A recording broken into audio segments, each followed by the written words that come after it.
Hello, everyone, and welcome to Saanich, Emerging Land, Emerging People. My name is Maria Koropecky, and I am your host. Today, we're visiting Royal Oak Burial Park, a place of consolation, peace, and renewal. Royal Oak Burial Park was opened on Wednesday, November 28, 1923, and 2 days later, Florence Mary Johns became the first person buried in the new cemetery. Since then, the burial park has been the final resting place for tens of thousands of people from all corners of the world, including 5 premiers, hockey stars, business leaders, war veterans, entertainers, poets, pioneers, and many others. When I first approached Lorraine Fracey at Royal Oak Burial Park to ask if I could film an episode of Saanich Emerging Land, Emerging People on the grounds, I mentioned my father was buried there. She asked his name and I said Koropecky, and she said, "Oh, I took care of him." My father died 20 years ago, and her words made me feel like she cared, like she thought of us as family. She was most generous and helpful and even gave me a copy of this book, Royal Oak Burial Park, A History and Guide by Dave Obey, which is a fascinating read.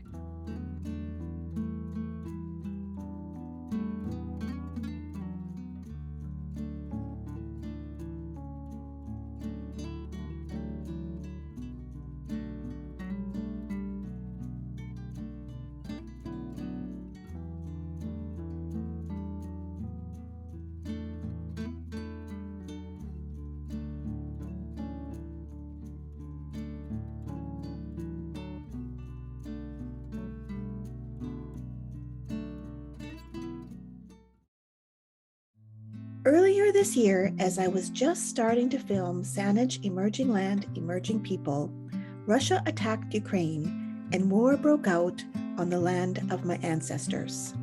The horrific news traveled around the world like a dust storm, but also opened up waves of compassion that were just as intense.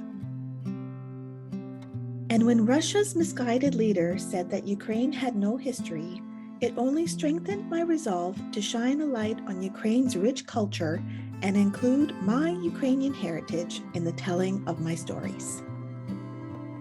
I believe that by telling our family stories, our spirit lives on, and that's how we will thrive long into the future. And today I'd like to tell you a little bit about my father, Maria Koropecky, who was an officer in the Canadian Navy, and the focus of much of his work was Ukraine. I wonder if he was still living today, if he, as a Ukrainian Canadian, could have sat at the diplomatic tables and influenced and negotiated a peaceful end to this violence much sooner.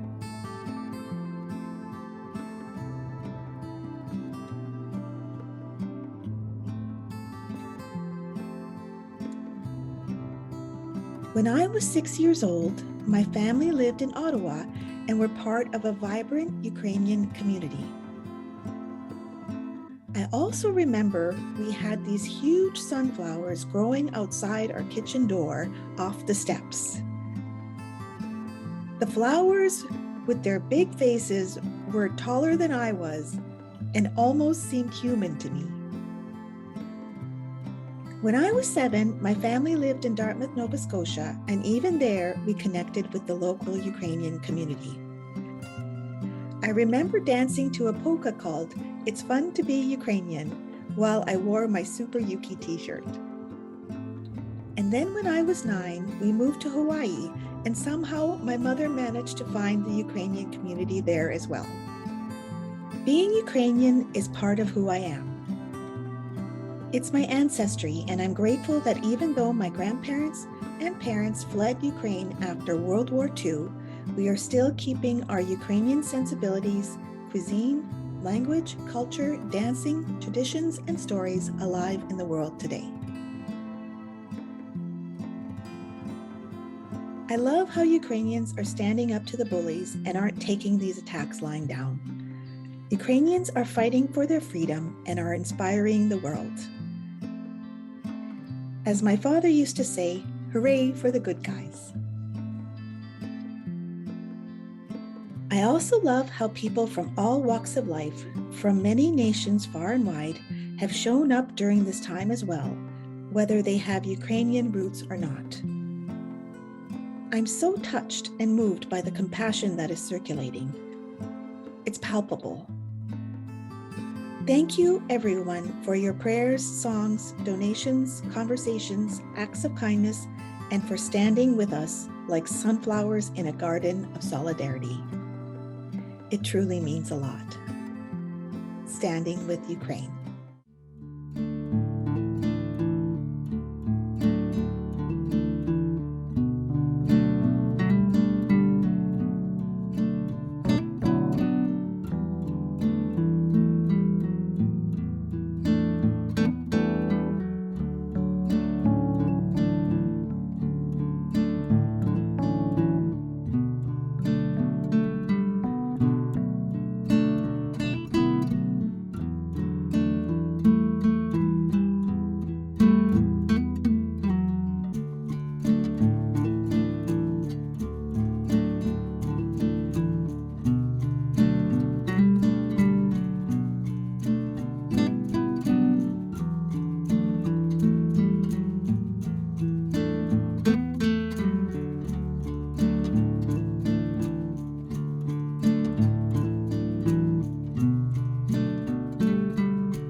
In this chapter of my novel, Closer to Indigo, the main character, Maria Koropecky, has a close encounter with a dragonfly.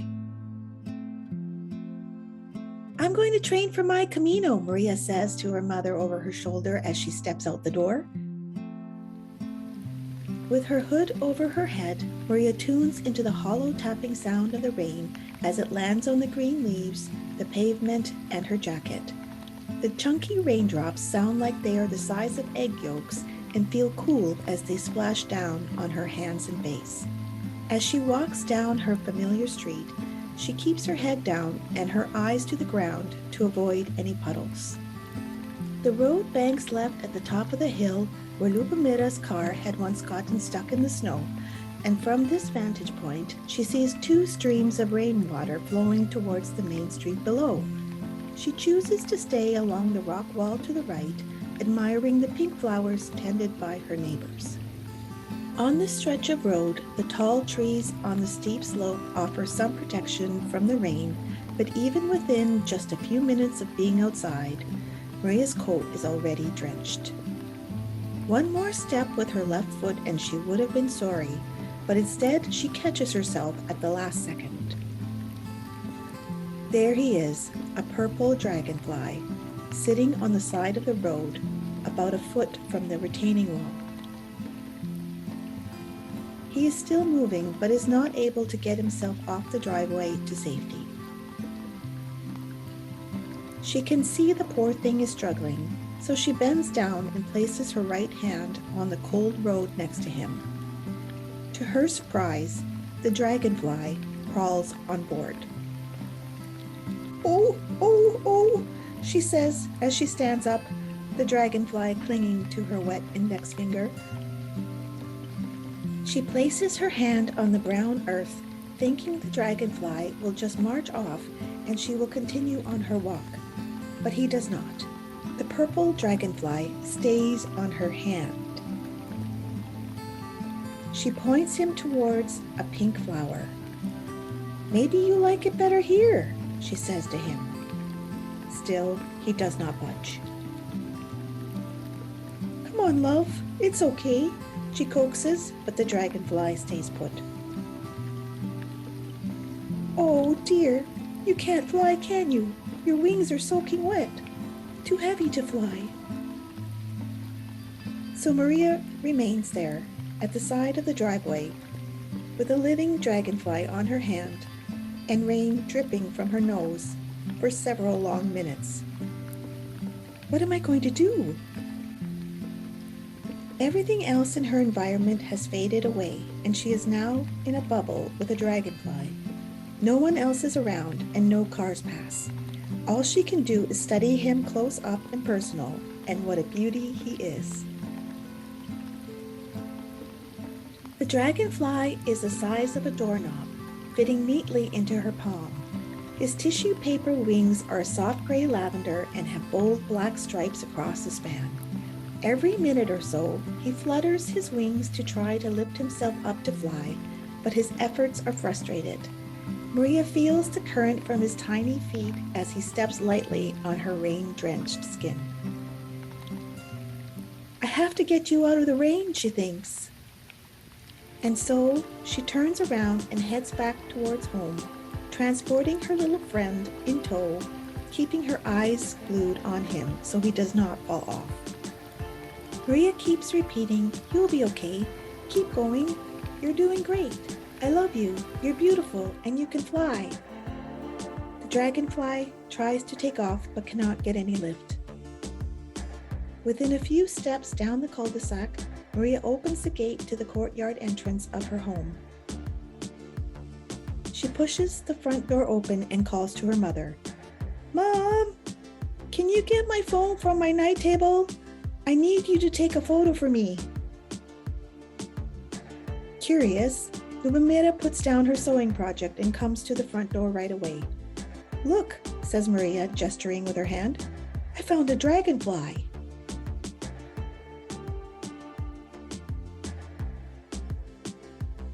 Read from Closer to Indigo by Maria Koropecky.